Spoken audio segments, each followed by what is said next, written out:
তাদের নামাজ বেশি হবে, তাদের কোরআন তেলাওয়াত বেশি হবে, তাদের রোজা বেশি হবে, তাদের তাকবীর বেশি হবে।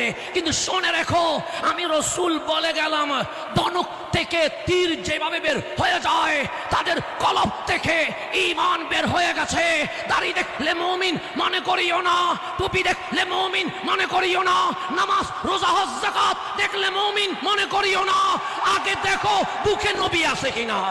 আমার রাসূল বলছে, নামাজ বেশি দেখলে মুমিন মনে করিও না, সিয়াম বেশি দেখলে মুমিন মনে করিও না, কোরআন তেলাওয়াত বেশি দেখলে মুমিন মনে করিও না। কেন? আমি রাসূল নবুয়তের জিহ্বা দিয়ে বলে গেলাম, ধনুক থেকে তীর যেমনি বের হয়ে যায়, তাদের কলব থেকে ঈমান বের হয়ে গেছে। হুম কিলাবুন নার, তারা জাহান্নামের কুকুরে পরিণত হয়ে গেছে। সেই কারণে কেউ যদি আপনার সামনে ইসলাম বলে বিশ্বাস করিয়েন না, কেউ যদি আপনার সামনে কোরআন বলে বিশ্বাস করিয়েন না, কেউ যদি আপনার সামনে দ্বীন ইসলামের কথা বলেন বিশ্বাস করিয়েন না। কেন? উপরে দেখে মুমিন মাপা যায় না, ভেতরে দেখে মুমিন মাপতে হয়।